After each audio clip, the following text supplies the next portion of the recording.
Hi, I'm Dan Passarelli. Here's a video that I created to help new and even experienced traders better understand the option Greeks. Before we get started, I want to point out that options are not for everyone. You should read characteristics and risks of standardized options before trading. Okay, the Greeks are a system of metrics that help traders better understand the risk and potential reward of all options positions, whether it's a simple position, such as simply buying a call, to very, very complex positions, for example, gamma scalping or volatility arbitrage or something like that. The Greeks are the most essential tool that you can have as an option trader.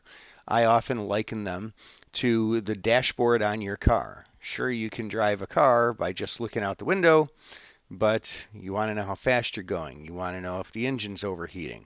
This is basically, metaphorically, what the Greeks do for you. Now, there are five major option Greeks. There's delta, gamma, theta, vega, and rho. Delta measures the change in an option's value with changing underlying stock prices. So everyone kind of knows when they first learn about options, if I buy a call and the stock goes up, I should make money. Okay, that's the basic understanding. But the question, of course, becomes, well, how much money should I make? And if it goes against me, how much should I lose if the stock goes down? That's what delta helps measure very, very precisely, and that becomes a really great tool for traders. Gamma. Gamma is the rate of change in delta with a changing stock price. So when options get more in or out of the money, their deltas change. That's what gamma measures. Theta measures the change in option value with the passage of time. We're all familiar with the concept of time decay. That's the observation that options tend to lose money, all else held constant, as time passes. Theta measures very, very precisely that value. Vega measures the change in an option value with changing volatility. We're going to talk about this in a little bit greater detail later, but that is what Vega measures, how much the option makes or loses when implied volatility changes. And then there is Rho. Now, Rho has fallen out of favor for the past several years, but is making a little bit of a comeback. Rho measures the change in option value with changing interest rates. Now let's narrow in on each of these Greeks a little bit. Delta has many, many very practical hands-on uses for a trader. First of all, it can be used for planning trade entries. When I'm fine-tuning and planning exactly what price I would like to execute a trade, where the underlying stock has to be in order for the option to get to that price is one of my considerations. So this becomes a great tool for entering trades. Planning trade exits and adjustments. This is something that I use all the time in my own trading. I use all these things all the time in my own trading when it comes to delta. If I have a target price, I want to make potentially 50% or something on a long call trade, well, I'm trading that based on the fact that I think the underlying stock is going to rise. How much does the stock have to rise in order for me to see my option get to this price? That's what delta helps me to do. Estimating the likelihood of success. This is kind of what I call the trader's definition of delta. Delta can be used as an estimate for the likelihood of an option expiring in the money. So if an option has a 0.45 delta, that means it has a 0.45%, or well, it has a 45% chance of expiring in the money at expiration. Now, I can also use that, of course, to make assumptions about the likelihood of it not expiring in the money. If I'm trading something like a credit spread or covered call or something like that, that becomes an extremely useful tool for me. And then I can also use it for position sizing. This is maybe even yet another definition of delta. When it comes to trading equity options, delta can be used as a proxy for the amount of shares that I own in sensitivity. For example, if I own one call that has a 45 delta, 0.45 delta, because that call is based on 100 shares of the underlying, if I own one of those calls, I will make or lose money as the underlying stock moves as if I owned 45 shares, or 45% of that 100 shares that call represents. Let's look at an example so some of these things are a little bit more clear. We're looking at the SPY March 237 calls. Now, these prices are historical prices. They're not accurate as of today or anything. But maybe I'm planning to get into a trade. And right now I see that SPY is at 233.70, as you can see here by my arrow. Well, maybe I want to buy on a dip because perhaps SPY is in a bull trend that has some peaks and troughs along the way. Well, if I think that SPY could dip down to maybe 233 today, that's 70 cents lower. And so what price would I be putting in a bid to buy my call if SPY dips 70 cents lower? Well, that's simple. I just take 70 cents times 0.28 and move the decimal. Different platforms display the Greeks a little bit differently, but 0.28 times 70 cents is what I would subtract from this offer price. See how that works? 28% of 70 cents is how much I would expect the call value to move to become lower, all else held constant. I could use this exact same tactic when it comes to getting out of a trade. Say I buy these calls right now at 101 and I want to make 50% on my calls. That's my target profit goal. Well, how much higher does it have to go in order for me to make 50% or be able to sell these calls at $1.51 or so? Well, I use delta for that as well. I would just simply take 50 cents divided by 0.28, and that would yield how much the underlying stock has to rise for me to hit my profit target. I can also use it as the likelihood of an option expiring in the money, as I said. So this is 28 for the delta. That means there's a 28% chance of these calls expiring in the money. Now, what if I were to trade something like a covered call? I bought the shares of SPY and I sell the 237 calls. What if I don't want to get called away on my stock? I want my calls to expire. Well, if there's a 28% chance of those calls being in the money, that means that there is 100 minus 28, a 72% chance of those calls not expiring in the money, right? Because they're either in the money or out of the money at expiration. So if there's a 28% chance of them being in the money, the stock being above that price, then there's a 72% chance of them being out of the money, the stock being below that price. It becomes a very, very useful tool for me. And if I buy one of these calls, that's effectively like owning 28 shares of the stock. Now, literally, I don't own the stock, but as the underlying stock, or of course in this case ETF, moves up and down, I profit or lose as if I owned 28 shares for every call that I own. Gamma is very useful as well. Gamma is the rate of change of an option's delta relative to a change in the underlying price of the underlying security. And we can see that if we just go back to this screen quickly. The more in the money a call is, the lower the strike, the more in the money it is, the higher the delta. The more out of the money, the lower the delta. So it follows naturally that as the underlying stock or ETF moves higher or lower, the call gets more in or out of the money, consequently the delta changes. The most important thing to remember about gamma is that when I buy options, I get positive gamma, and the changing delta always benefits me. When I sell options, I get negative gamma, and the changing delta always works a little against me. Now let's talk about theta. As time passes, options decline a little bit in value. Every day, they lose a little bit of value.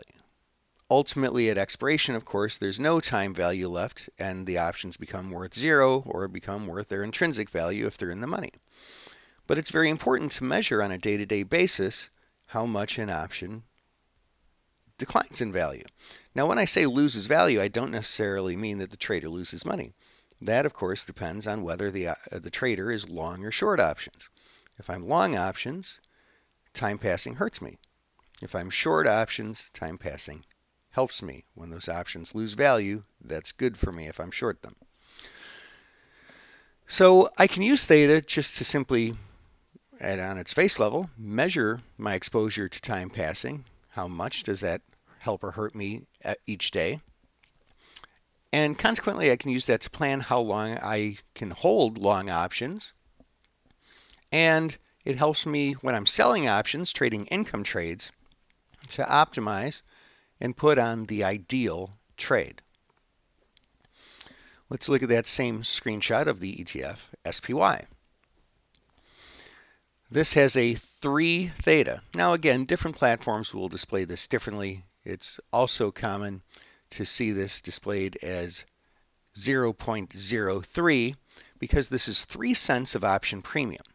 What this means is that if I were to buy one of these March 237 calls, if the underlying stock price doesn't change, volatility doesn't change, if nothing changes, then these calls that I bought at 103 should be offered at about 98 cents tomorrow, 3 cents of option premium less. So that in and of itself becomes a very important thing, because if I want to buy a call and I think that my holding period is going to be 2 weeks, I would have to say, well, if I hold the call for 14 days and it loses 3 cents a day, 3 times 14 is how much I will lose based on time decay. So I have to make that up and more on my delta profits as the underlying stock rises in order for me to have a profit. Now, let's imagine that this is a covered call. Maybe I bought shares of this ETF at 233.70 and I sold the calls at 99 cents.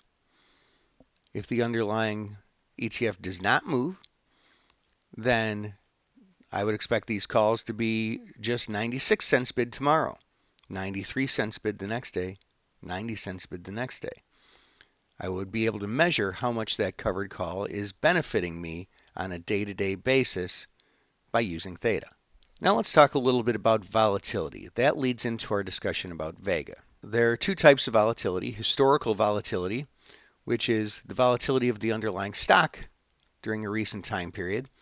It's typical to look at a 30-day period of time, and on the back end, these calculations are simply the last 30 closing prices, find the standard deviation of those, and then annualize it. Now, this calculation is very commonly done for you by your platform, and you don't have to do any of these calculations yourself. Implied volatility is the relative cost of options. Are they cheap or expensive? Now, this is also stated in the same units, annualized standard deviation. The idea is that as supply and demand for options ebbs and flows and people buy and sell options with the assumption of future volatility, that affects the cost of options. Now that can be very, very important. Vega measures exactly how much changes in implied volatility affects your options. Vega is used to measure volatility risk on its face value. If implied volatility changes, how much do I make or lose? That helps us protect against overpriced volatility situations. I've heard countless stories of traders who bought a call going into earnings, the underlying rises, the call actually declines in value. Stock goes up, call goes down. Why? Well, they made money on delta because the stock went up, but they lost money because implied volatility collapsed. Especially around earnings is a very common situation. Looking at implied volatility in Vega helps us protect ourselves against those situations. Vega can also be used in conjunction with implied volatility to gain an edge on long or short option positions. Buying options only when they're underpriced, selling options only when they're overpriced. In this example here, the Vega is 22.92. We'll just round that to 23 cents. That's 23 cents of option premium. So here, if I were to buy one of these calls at 101 and implied volatility were to rise 1 point from 8.5 to 9.5, these calls would gain in value by 22, well, round it to 23 cents. The calls would rise from 101 to 124 if implied volatility rose from 8.5 to 9.5. Now, all these Greeks have some degree of interdependence. The Greeks are individual metrics, but they're used together in conjunction with one another. A couple examples are a long call, and I referenced this example somewhat earlier.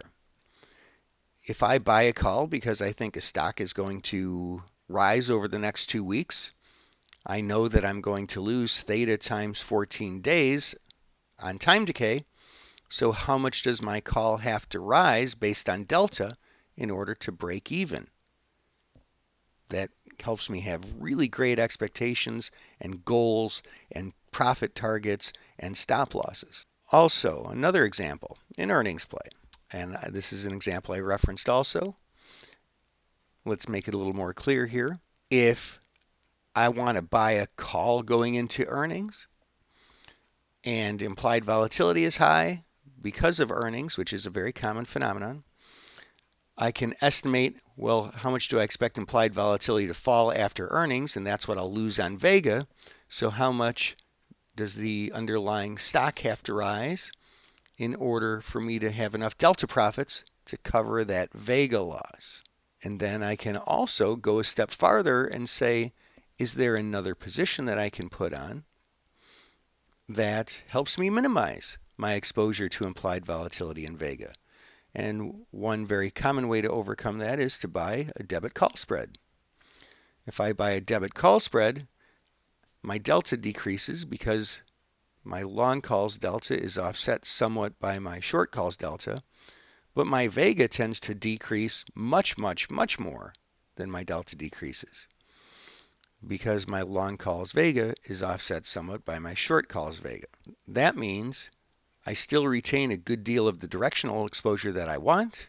However, I decrease greatly my exposure to implied volatility. The better you understand the Greeks, the better you can construct optimal positions that benefit you more. One other point, the Greeks affect one another. As different factors change, the stock price, time passing, volatility, each of the Greeks changes. And it's very important to understand these changes. Moneyness, that is the price of the underlying stock or ETF relative to the strike price, how options get more in or out of the money. Theta, Vega, and even delta changes. Now the change in delta, of course, is measured by gamma. Theta and Vega are highest for at-the-money options. In and out of the money options have smaller theta and Vegas. As time passes, in or out of the money deltas move away from 50. As time passes, in the money deltas get bigger, closer to 100. Out of the money options get smaller, closer to 0. As time passes, Vegas get smaller. And as time passes, at the money thetas get bigger. And finally, volatility affects each of the Greeks. An increase in volatility causes the deltas of all options to tend towards 50. In the money options get smaller. They move towards 50 as volatility increases. Out of the money options get bigger. Their deltas move towards 50 as volatility increases.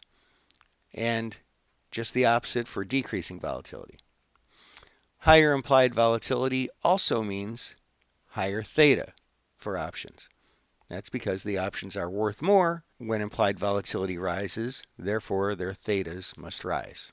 So this was a pretty brief tutorial. There's some really important information there for, again, both novice traders as well as experienced traders. I hope you found it useful. This is Dan Passarelli of Market Taker Mentoring.